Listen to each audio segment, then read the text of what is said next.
Hi friends, അപ്പോൾ കുറേ കാലത്തിന് ശേഷമാണ് ഞാൻ വീഡിയോ ചെയ്യുന്നത്. വേറൊന്നും കൊണ്ടല്ല, ഞാൻ ഖത്തറിലായിരുന്നു, പ്രവാസിയായിരുന്നു, ജോലി തിരക്കായിരുന്നു, ഇതൊക്കെ കൊണ്ടായിരുന്നു. അങ്ങനെ ഞാൻ നാട്ടിൽ വരാൻ വേണ്ടി നിൽക്കുന്ന സമയത്തായിരുന്നു എൻ്റെ കയ്യിലുള്ള സ്കൂട്ടർ ഒന്ന് ചേഞ്ച് ചെയ്ത് പുതിയൊന്ന് എടുത്താലോ എന്ന് കരുതിയത്. അടുത്തത് ഏത് വണ്ടി എടുക്കണം എന്നുള്ള ചിന്തയായി. അങ്ങനെ ഞാൻ പല വണ്ടികളെക്കുറിച്ച് സെർച്ച് ചെയ്ത് ലാസ്റ്റ് എത്തിപ്പെട്ടത് ടി വി എസിൻ്റെ എൻടോർക്ക് 150 എന്നൊരു മോഡലായിരുന്നു. കാരണം ആ വണ്ടി ഇറങ്ങിയിട്ട് അത്രയേ ആയിട്ടുള്ളൂ. അതിൻ്റെ മെയിൻ ഹൈലൈറ്റ് എന്ന് പറഞ്ഞാൽ അതിൻ്റെ ലൈറ്റാണ്. കാരണം ഇതുവരെ ഒരു വണ്ടിയും കാണാത്തൊരു തരത്തിലുള്ള ഒരു ലൈറ്റാണ് അതിൻ്റെ മുന്നിലുള്ള LED പ്രൊജക്ടർ. അതെനിക്ക് ഭയങ്കരമായിട്ട് അട്രാക്ഷൻ തോന്നി.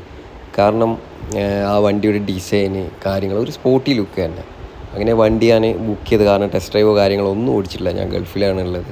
അപ്പോൾ എൻ്റെ സുഹൃത്തുക്കളോട് ചോദിച്ച സമയത്ത് അവർ ആരും തന്നെ ആ വണ്ടി ഓടിച്ചിട്ടുണ്ടായിരുന്നു. അങ്ങനെ ഞാൻ യൂട്യൂബിലും മറ്റും ഞാൻ സെർച്ച് ചെയ്ത സമയത്തായിരുന്നു പല ആളുകളും നല്ല അഭിപ്രായമായിരുന്നു പറഞ്ഞത്. അങ്ങനെയാണ് അതിൻ്റെ രണ്ട് ഓപ്ഷൻ വരുന്നുണ്ട്. അപ്പോൾ TFT ഫുൾ ഓപ്ഷനാണ് ഞാൻ ബുക്ക് ചെയ്തത്.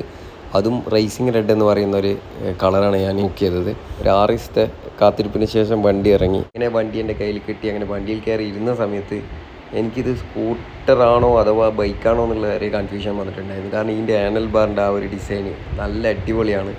കാരണം നമ്മൾ ബൈക്ക് ഓട്ടുന്നൊരു ഫീല് വരുന്നുണ്ട് അതിൻ്റെ ഡിസ്പ്ലേയും കാര്യങ്ങളൊക്കെ കാണുമ്പോൾ. TFT ഡിസ്പ്ലേ കാണാൻ തന്നെ വേറൊരു ഭംഗി തന്നെയാണ്.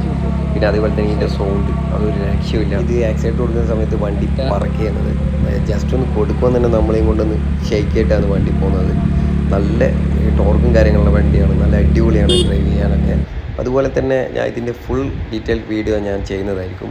അപ്പോൾ നിങ്ങൾക്ക് എന്തെങ്കിലും സംശയങ്ങളോ കാര്യങ്ങളോ ഉണ്ടെങ്കിൽ തീർച്ചയായിട്ടും നിങ്ങൾ കമൻറ്റ് രൂപത്തിൽ അറിയിക്കുക. അതൊക്കെ ഉൾപ്പെടുത്തിയിട്ട് ഞാൻ ആ വീഡിയോ ചെയ്യുന്നതായിരിക്കും. അപ്പോൾ ഈ ഒരു വീഡിയോ നിങ്ങൾക്ക് ഇഷ്ടമായെന്ന് വിചാരിക്കുന്നു.